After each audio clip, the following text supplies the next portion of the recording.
Hello, listeners. Before we start, I just want to remind you, you can listen to Nighttime early and ad-free on Amazon Music. Include it with Prime.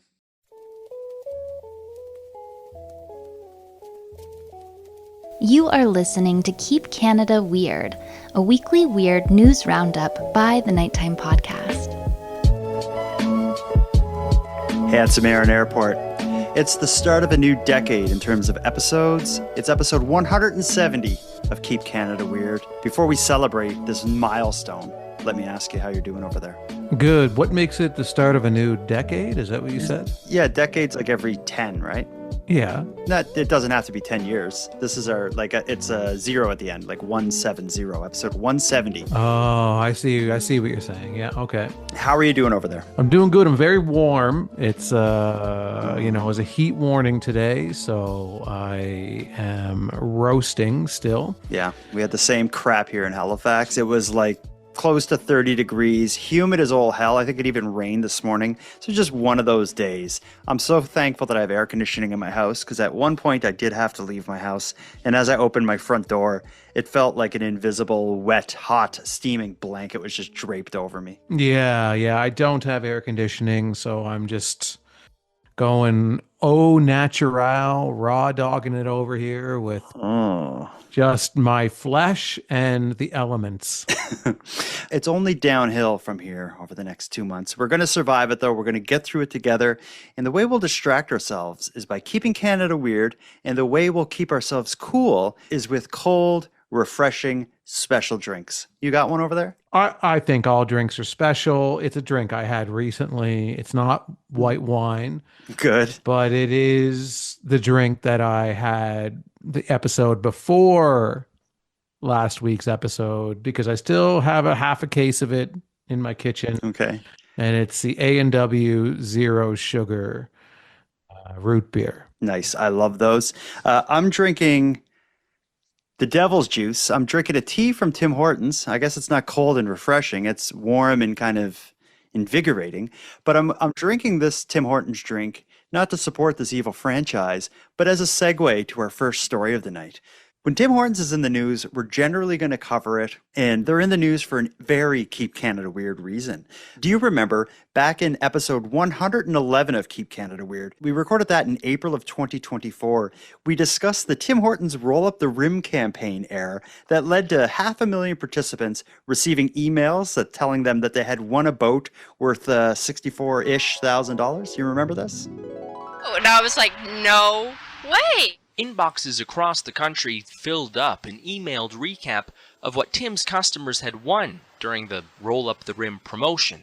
But many were surprised when the email congratulated them for having won a $60,000 boat. I phoned my mom, I phoned my husband, my kids, and friends, and I'm so, I won a boat. Those emails went out Wednesday afternoon and were corrected a few hours later, but not before the would-be winners had told their friends and family about the prize. Just from the range of emotion from being up here to down here within an hour was soul-crushing.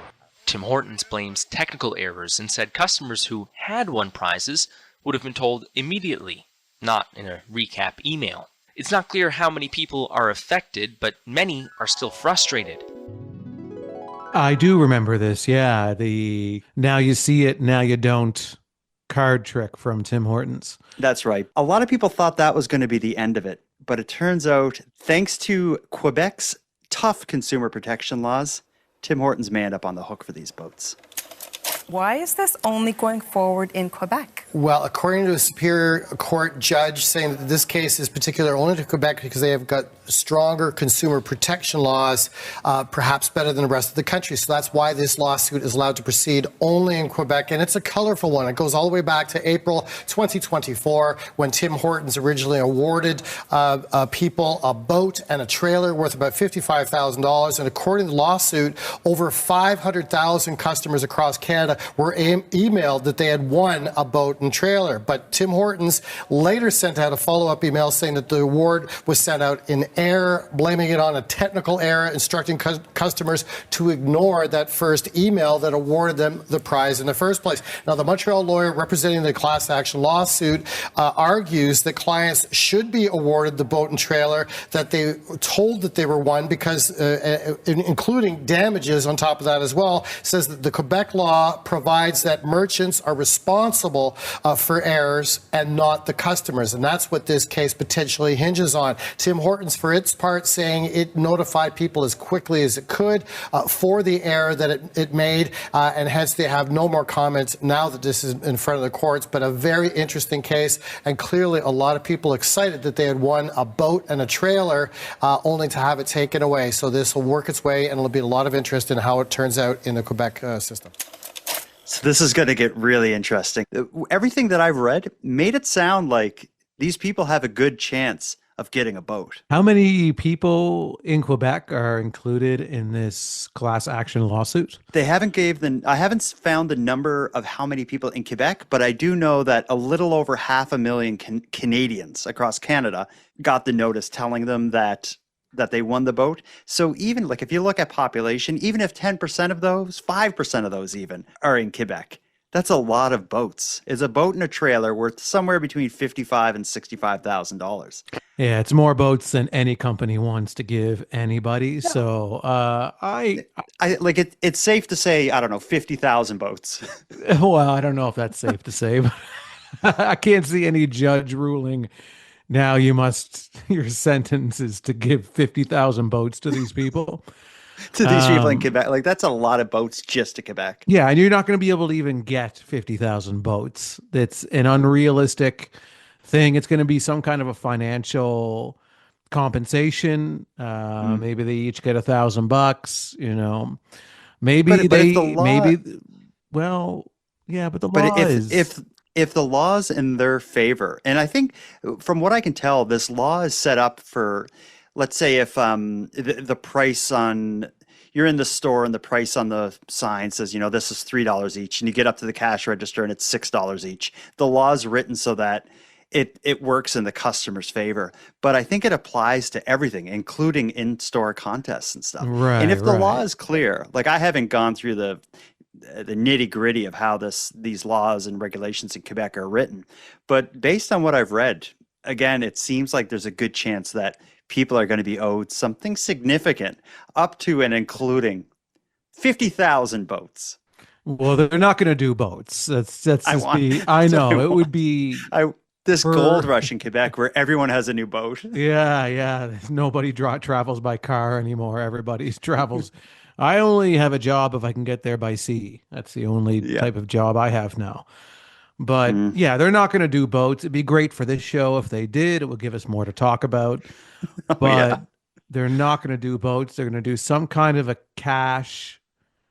And I'm not going to say equivalent, but I think it'll be, you know, $5,000 each or whatever the judge deems appropriate in this circumstance, because the judge will use common sense here, because at the end of the day, none of these people have truly been, you know, wronged.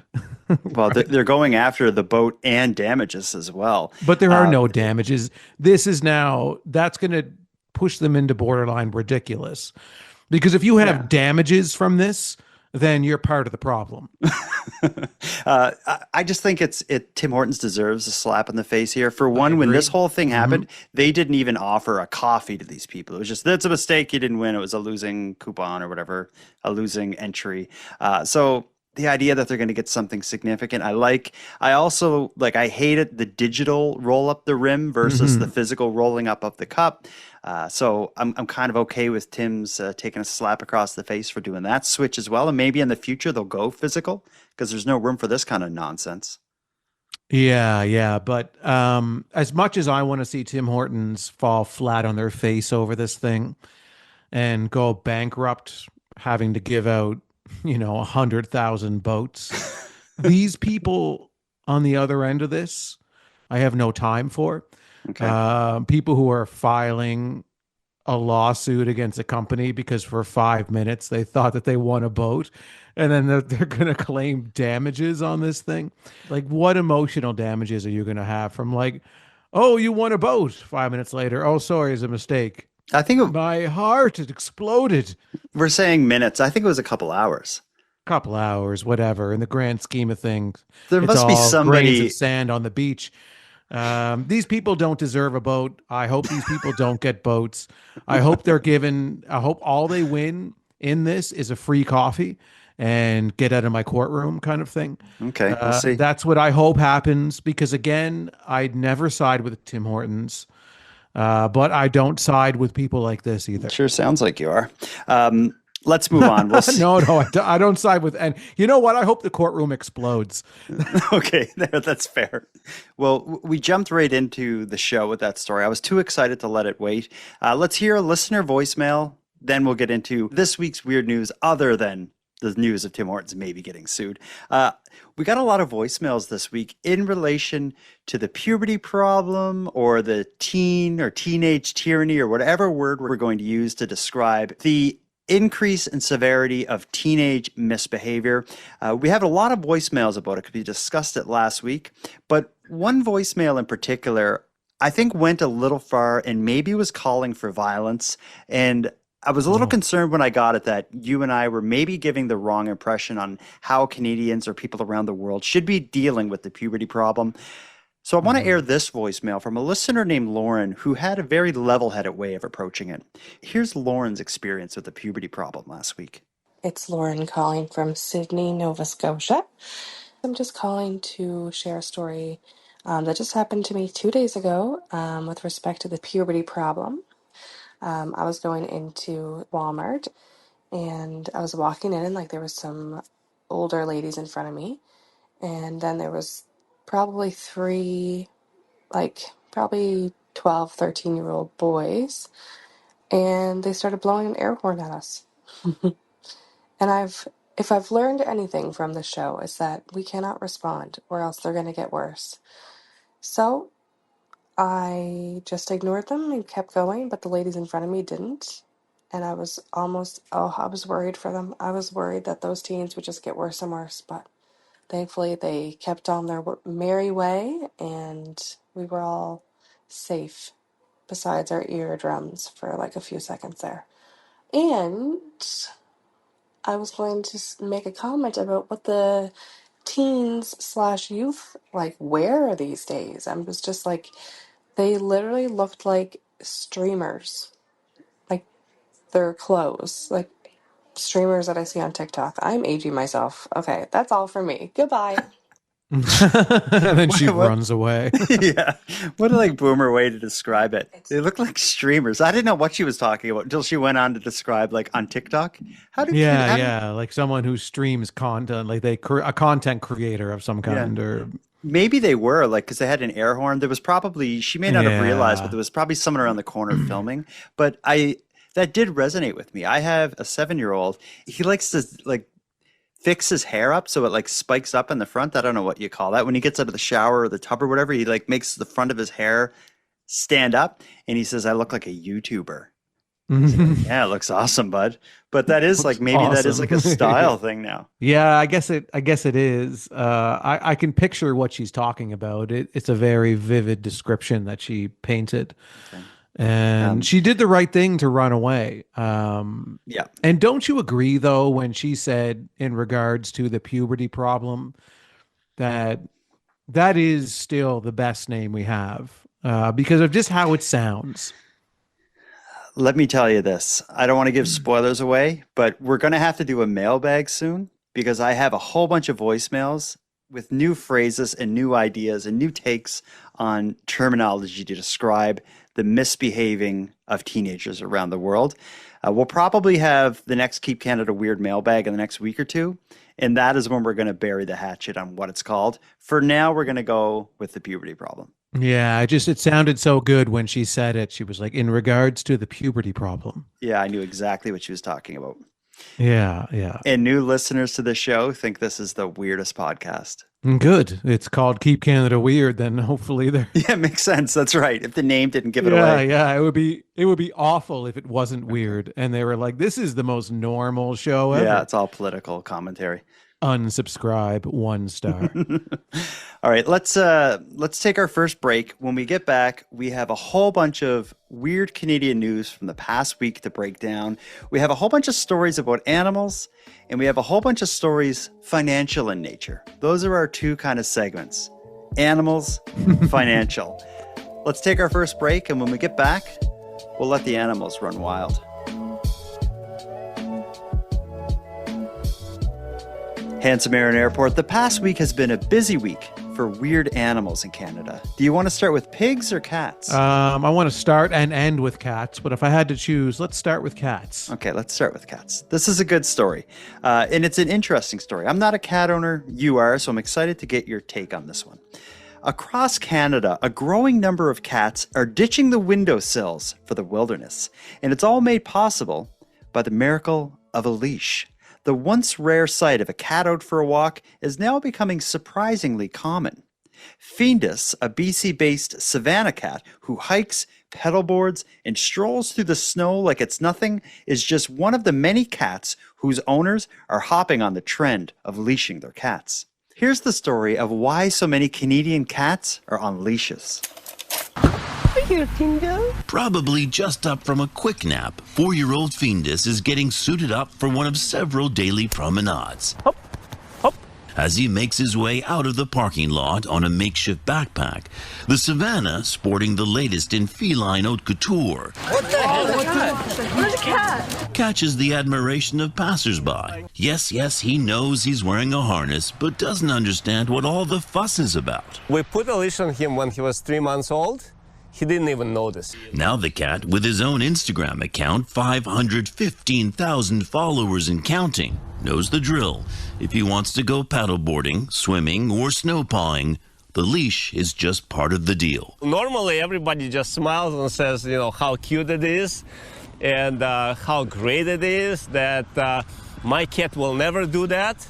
To which I reply, well, you have to try. Turns out a lot of people are. Vancouver-based RC Pets began making their adventure kitty harness in 2018 and have now sold nearly 500,000. A lot of people live in less space now, and so being in an apartment is not a lot of space for a cat to roam and to live its true nature. So giving it a harness allows you to bring it just on a picnic that you go with them. In fact, it's so popular, it's outselling similar products they make for dogs. It is our top-selling product right now in North America. Now remember, they are cats, and they will set the course, thank you very much. They're not like dogs. They're not going to follow you. But we're told with a whole lot of patience, slowly introducing the leash, even an old-timer can be taught new tricks. We're sure happy to have him because he is an amazing adventurer.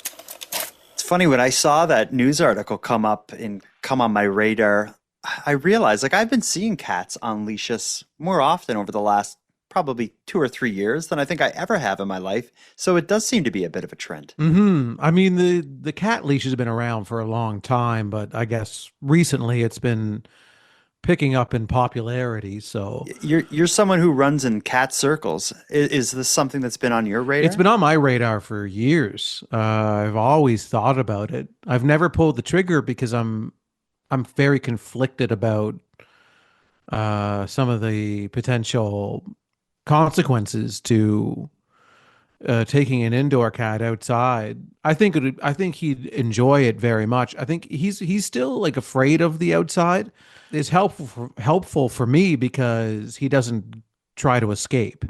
Yeah. If I start taking him out on a leash, he'll start to get very comfortable with the outside, and then I worry about him running outside when I'm coming home. And then I have to try and get him back in all the time. And cats are very difficult to get back inside. Oh, yeah. Damn right. I can't imagine how you'd ever catch one, too. If it didn't want to come in. Like with a dog, you'd have a chance. They're so dumb, they'll just come back for a treat. But no, a cat would be long gone. Mm-hmm. For people who can't see the video that we just played, it's not so much like a collar with a leash connected to it. It's this kind of like cat harness, so it kind of hugs their body, kind of like a jacket or something, so the cat would be safe and secure and not able to get out of it. I like the idea of this. I think if I had a cat, I would like the idea of taking my cat somewhere and just being able to see them do their thing. They're not gonna, I'm sure they're not going to walk like a dog. Like it would be very difficult to train your cat to walk alongside you the way you could train a dog. But even just they give the example of taking it to a picnic. I'd like the idea of having like a 10 or 15 foot long leash and allowing my cat just to kind of roam around as I'm sitting somewhere. I like that idea. Keep putting it out in the yard leashed. I like the idea, but it does seem like a little cruel for the cat. Yeah, I wouldn't do that. I would take it on adventures with me, which I would love to do because so many times when I'm on a hiking trail or something, I always kind of wish that my cat was here.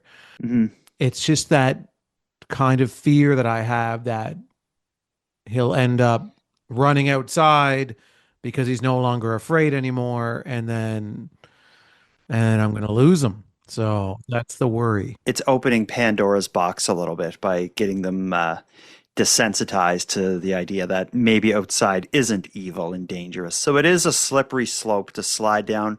But I do like this new era of cat parenting that's being ushered in. As a new dog owner myself, I understand now the joy of experiencing the world with your animal. And I just hope cat lovers can get a little bit of the joy with their animals that I'm getting with my new puppy Penny. Yeah. Who is a pain in the ass. But I don't appreciate you forcing your dog into this conversation when this story is supposed to be all about cats. That's true. Let's pivot to pigs then. Something we can both disagree on. Neither of us have a pig. We've been called pigs, I'm sure, many times throughout our lives, but neither of us own a pig. Neither of us own a pig, and luckily we don't, because if we did, the province of British Columbia may want to kill our pigs. This is a dark story. We've talked about invasive pigs before on this show. This idea of wild pigs, it's come up before. I can't give you an episode number, but I know we broached the topic, but it seems to really be getting out of control in the province of British Columbia, and they're not going to lay down and take it.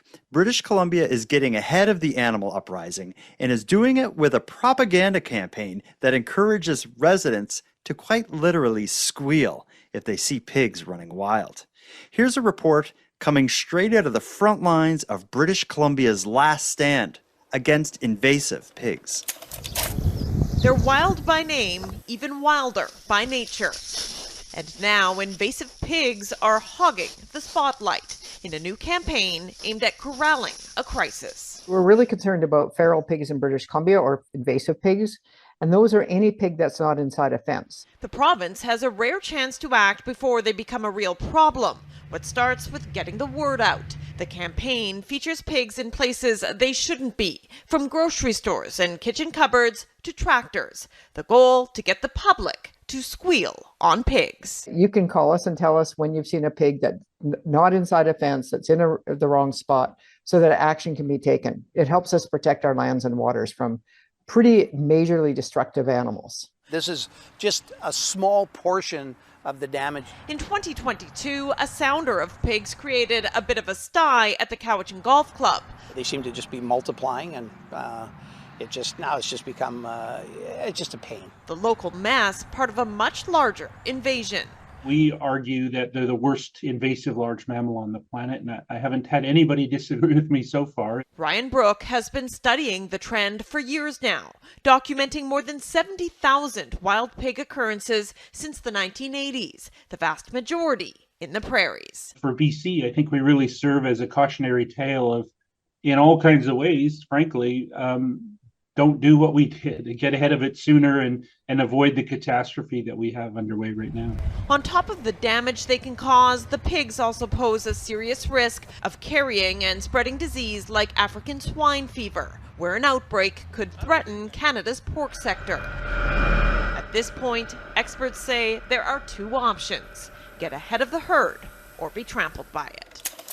So that piece paints a pretty grim picture of invasive or wild or feral pigs. I did a bit of reading on this, and it is a problem across Canada, but more so in like central and western Canada, not so much here on the East Coast, thank God. I've never seen like a wild pig around here. I think that'd be pretty terrifying. They're big, ugly animals, but they're actually quite athletic. In watching some of these videos, they can run like crazy. They don't just roll around in mud. It was interesting how they described any pig that's not about to be eaten as invasive.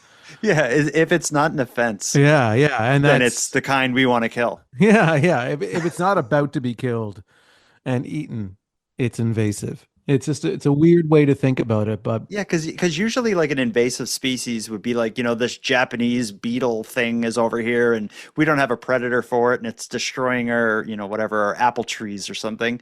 This invasive or feral pig, it doesn't seem like it's a different species. It's just, if it's not like owned by a farmer, call us and we'll deal with it. And you know damn well how they're going to deal with it. Yeah, I don't like to think about this as I don't know.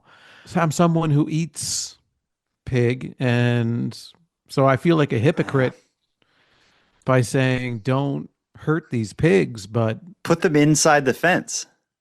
Don't waste them. Like what they should do is like if you see one of these pigs, let us know, and we'll come and we'll put it in the fence, and then there's no problem. It's probably not that easy though. These are feral pigs, right? Yes, they don't have the like vaccines or whatever. Like maybe there's could cause trouble. Yeah, and they're probably going to come in and completely wreck shop if you're going to put them in your fence. Yeah, and the type of pigs I think that are like in farms and stuff, they're like the big, fat, lazy, roll around in mud kind. These pigs would probably go inside that fence and kick the shit out of every other pig in there and become the alpha pig. Yeah. The pigs that are inside the fence you call Wilbur. But the pigs outside the fence you call like Andre. Okay, I get it. They call it, in that article you may have heard them say like a sounder of pigs. Have you ever heard that term? No, I've never heard that. I found that kind of hard to imagine in my mind, like sounder. Yeah, that just means like a pack of pigs. Yeah, kind of like a murder of crows. Yeah, murder of crows. A sounder of pigs. What a strange term. Yeah, how did they land on that word? As look at that sounder outside the fence. Well, it's not that pigs are especially loud, but they do have a fairly distinct sound, like the. So maybe that is where it came from. What is that sound? What is that pig sound? It's coming from that sounder over there. But there's a bunch of them, so yeah. This is becoming on the same level as the puberty problem. Because what do we call this thing, right? Yeah, I'm done trying to come up with names. Once we're done with the puberty problem, we're putting it to bed. Yeah, but there's so many other problems out there. Yeah, that need. And they all need names. They need branding. We should have gone into marketing. If anything, this is a marketing podcast. Yeah. 90% of the time. Yeah, the weird Canadian news is what brings us to the table, but the main course is the marketing.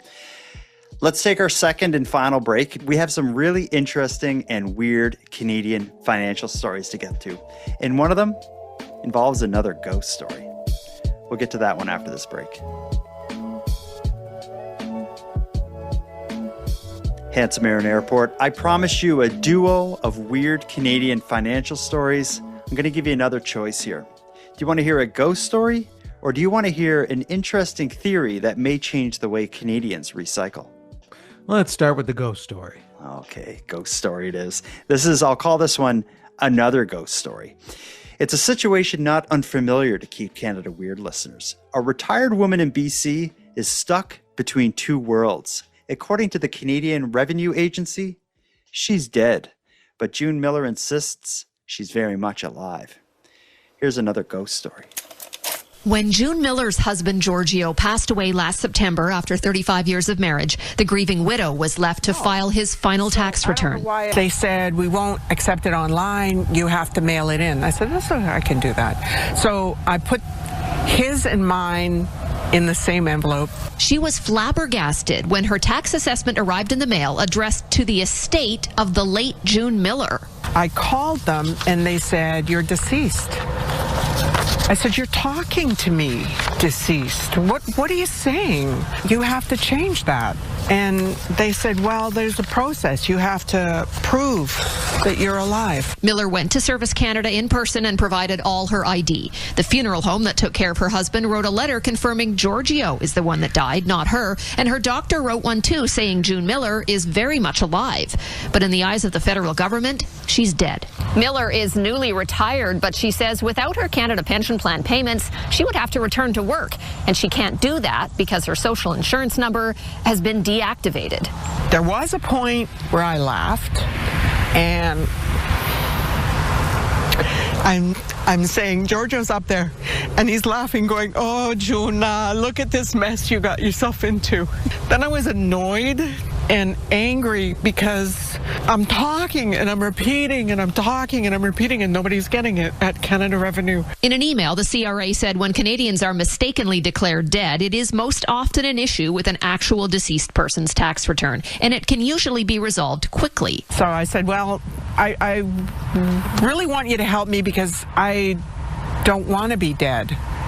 My goal in life is to be 107, and they took that away a month ago. The 65-year-old's been told her case is now before a review board. They're going to review it and deem me alive or dead. The elephant in the room. Do you think she's alive? Or is this a ghost we're hearing talking? No, I don't think she is. No? Canada, or the Canadian Revenue Agency seems pretty convinced about it. They're having a meeting to decide whether she's alive or dead. Yeah. She wants to live to 107. They took that away from her last month. If they deem her alive again, I hope they make her start back at 1. Yeah, exactly. Yeah.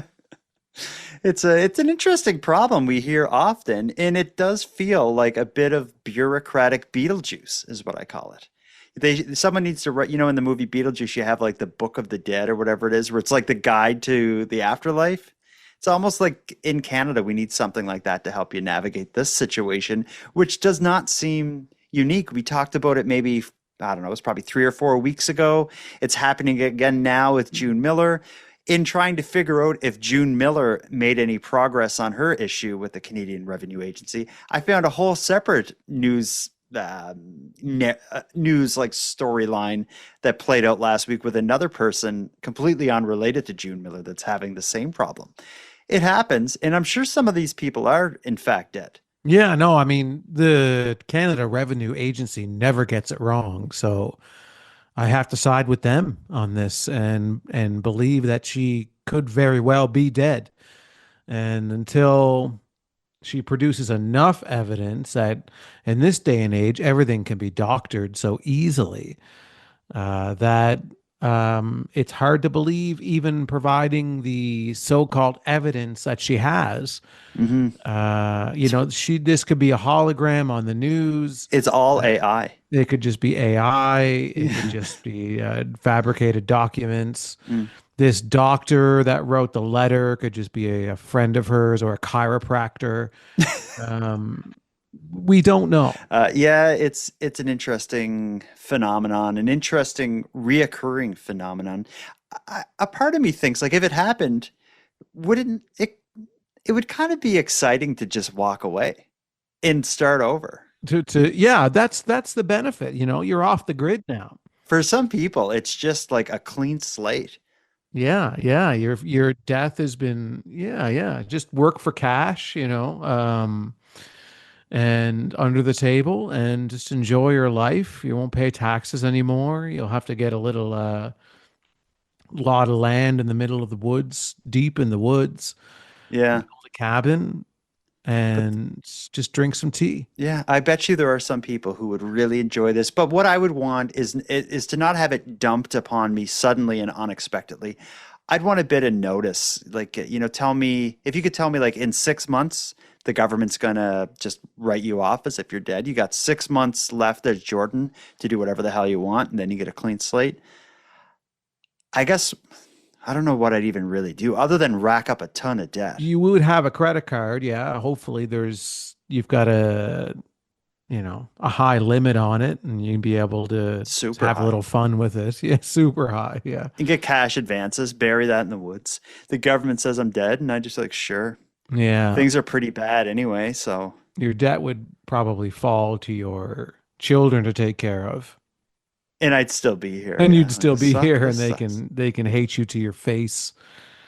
Yeah, if you got a problem with it, call the CRA. Yeah, yeah. Prove I'm alive. Yeah, it's a mess. For anyone trapped in that space between life and death financially, I feel for you. This June Miller in that story we just heard there. One thing I did find in reading about her is she actually started a GoFundMe to try to raise money, because what happened was we heard it just like touched upon in that article. She wasn't getting like her disability checks or her old age pension or something like that because of them deeming her dead. They also like canceled her social insurance number because they thought they think she's dead or believe her to be dead. So she's like, I can't go back to work. I'm not getting my pension anymore. I need money. So she started a GoFundMe to get some money while the government investigated whether or not she was actually alive. And she did get quite a few. I think it was about $1,000 was fundraised. Yeah, yeah. I mean, that she can have some fun on that, I guess. She'll have to pay taxes on it, probably. If she's alive again, yeah, she's going to owe them 15%. The government's going to ask, how much money did you make while you were dead? That's exactly what will happen. Please claim it. Let's move away from this supernatural and paranormal story. I told you I had a story that is maybe going to change the way people in Canada recycle. The story we're going to talk about is one of the best ideas I've heard in a long time. We'll call this segment, Would You Rather 10 cents or $1,000? Let me introduce it this way. What if instead of getting 10 cents for returning a can or a bottle to the recycle depot, you had a tiny chance of winning $1,000? Well, a new study out of British Columbia suggests that Canadians may recycle more if the refund system felt a little more like playing the lottery than it does getting a drop in the bucket, 10 cents a can. Listen to this story and tell me if you think this would change the way you recycle. So I have to bring them in. This is my second time coming. Vancouver resident Leanne Turner at her local Return It, getting her 10 cents back for each of a couple dozen beverage containers. It's not really about the money, she says, but making sure waste gets in the right place. It just feels like I'm doing a better job at recycling. But what if instead of 10 cents per container, you had a small chance to win $1,000? But if I win $1,000, it'd be nice because I live in Vancouver and that would be just a nice little bonus. It's the subject of a new study from UBC's psychology department. It argues people prefer a 0.01 chance of winning $1,000 on a container return over the guaranteed 10 cents. So much so, they may end up recycling more. Often when we're looking at such a small reward like 10 cents, people don't really care about it too much. And we'd rather go for that larger chance at a larger reward. We have more excitement with those things, higher hope. It's kind of just like playing the lottery. You kind of do it for fun a little bit as well. It's something that's been in place in Norway since 1997, where returning bottles and cans in these machines comes with guaranteed cash back or the choice to take a chance on a far larger prize. Norway has a total beverage container recycling rate of nearly 97%. BC is a recycling leader in Canada at around 80% on average, but the study's authors think probabilistic beverage container refunds could be the missing piece that gets the province nearer to 100%. The UBC team plans to study the idea more to work with BC's Return It system to see how people who collect and redeem lots of containers react to it, but a gamble, they say, may be just worth it to further improve recycling. I don't know about you, but I love this idea. I think it would work, and I want them to implement it here in Halifax like tomorrow. Yeah, as long as the choice is there between and not just, hey, you know, we no longer give you the instant 10 cents a can or a bottle. You're only getting thrown into this lottery to have a very minute chance of winning $1,000. As long as it's an instantaneous thing, I think almost everybody, would roll the dice with the lottery instead. But don't you think, I don't know. I know for me, you know, the kind of work that goes into kind of rounding up your bottles and cans and whatever, and then bringing it down and then constantly losing and walking away with nothing. I would get irritated after a little bit. I would too, but you would always hear stories about people winning. And I think that's what would really sell it. It'd be exciting to try it. Yeah. Every month or two, you would hear a story of someone that winning $1,000. I think most people would take the chances with the lottery. I know I would, and I would enjoy it. I think it would be fun.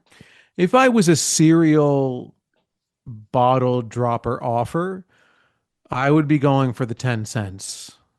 If I was like every week they're dropping off several bags of bottles, I would be going for the 10 cents because you could do so much more with it than this very small chance of winning $1,000, which chances are you probably in your lifetime will never win. Yeah. Even if you're down there every week. If you collect and cash in enough bottles, statistically, you're probably better off going with the 10 cents a can. But if you're someone like you or I, just where every couple weeks you show up with a bag and drop it off, you're probably better to roll the dice because our bottles every couple weeks, what is like $25 or something. But if you get lucky and you win that 1,000, it's more bottles than we would ever cash in. And even just having this discussion, is this not making recycling fun? Well, I recycle. I don't need to be paid to recycle. I just simply recycle. But is this fun? Is this making it funner? I guess I'm not a gambler, so I don't really care about these types of games. You think recycling's a game? I think this is a game. I think they're playing mind games with us is what they're doing. They absolutely are. This is like a psychological experiment that can we trick people into recycling more by gamifying it or making it akin to gambling?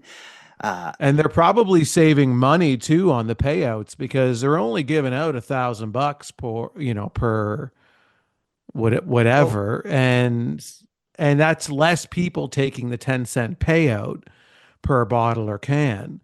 So I think that's probably less money that they're paying out for people to return their recyclables. Possibly. If it is just like a lotto machine, it could end up costing the recycling depot a lot more if more people are winning than what they would have statistically forecast. And that's not a good thing because it may cost more money on the recycling system. But then at the other hand, if the people dropping off their bottles are getting screwed by not winning, that's not fair either. I guess you'd have to just get a lotto commission to run it because they would have worked all this stuff out with a typical lottery. Yeah. You would have to get the big wigs and the professionals involved to structure the entire thing, the people who know what they're doing. But again, I don't care what they do as long as the choice is always there for you to take the 10 cents per bottle. Because there are people who that's a big part of their income is going around and collecting bottles and cans and bringing them in for the refund. Oh, hell yeah. So I wouldn't want to see that ever go away. In some places, they call them binners. Those are the people who go through the bin and take the bottles. I've never heard that term. No, I've never heard that either. That sounds like a accurate term, I guess. It's you can make good money though. I know my grandfather was very frugal and he had in his basement he had garbage bags of bottles that he'd save up and then he'd bring them and drop them all off, and I'd often go with him and he'd agree to split the money with me if I went. But my granddad, he grew up with his family owned and ran a scrapyard, so he was very into collecting things and hoarding them until they're worth something. We used to go on these long walks and he was always looking in the curb and the gutter or whatever, just for little pieces of metal. And whatever he found, he could pick it up and look at it and he'd know if it was, aluminum or copper or whatever. And he would put it in his pocket. And when he got home, and he sorted all that stuff out. And it was just from growing up as on a scrapyard, you just learn to do that, I guess. Mm-hmm. But all this to say, I think it's interesting that they're looking at creative ways to encourage people to recycle. And I think they should apply that same kind of adventurous spirit to other things in society that we need to do. When I came upon this story, I thought, good for them. I like this. Yeah, it's trying something different to get people to recycle more. Yeah. And I think it'll work. I think we're about at the end of this. We've been through a lot tonight. We've heard about animals. We've heard about Tim Hortons maybe collapsing. We've touched on teen tyranny. We had these financial crimes. Is there anything else we got to get into tonight? Let's just say goodbye. Can I ask you one question, though, before we do? Mm-hmm. Will you do a Keep Canada Weird mailbag with me within the next 10 to 14 days? I'd do one even sooner than that if you wanted to. Yeah, we will, because our inbox is getting out of control. And there are a lot of good suggestions on the puberty problem branding, so I'm excited to get to it. I'll get started working on that. Let's get out of here. Handsome Aaron Airport. Until next time. Jordan Bus Stop, Backhoe Bonaparte. Until next time. I know you poo-pooed the idea, but I think Tim Hortons is about to buy about 50,000 people in Quebec a boat. And it's really going to get interesting there. You know, Jordan, until next time, I wouldn't want a boat from Tim Hortons, because if their boats are anything like their coffee, it's just going to leak. It's a good point. Tim Hortons boats, Tim Hortons cups do leak like crazy. Yeah, you're onto something there. I want to thank you for helping Aaron and I fulfill our mission to keep Canada weird. If you got a news story from your area that you'd like to share with us, or have any thoughts or theories or opinions on anything we discussed tonight, we'd love to hear from you.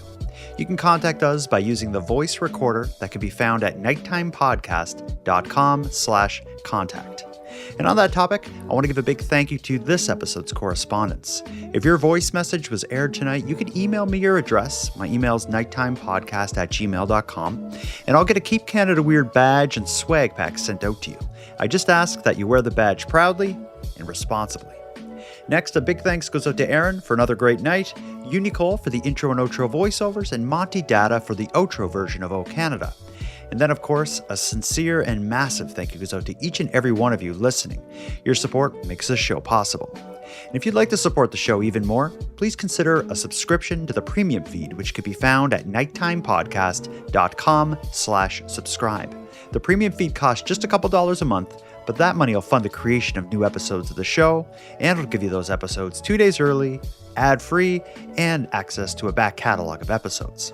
And even if you don't want to go premium, you can still support the show by sharing this episode on social media. That helps a lot too, and it's free. Your support is very much appreciated. So with all that said, until next time, take care of each other, hug your loved ones tight, and together, let's keep Canada weird. Keep Canada Weird is written, hosted, and produced by the Nighttime Podcast. And now to our viewers and listeners everywhere. Good night. Do you have a fan, Aaron? Yeah, it's in my bedroom. I'm just worried about the sound of it. Okay. Yeah, but I had to stand up and walk around because I'm sweating so much sitting down in this chair that. Just take your pants off.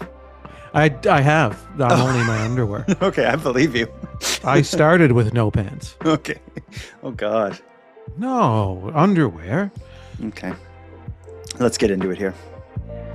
Handsome Aaron Airport, the past week has been a busy week for weird animals in Canada. Do you want to start with pigs? And keep Canada weird. Please keep Canada weird.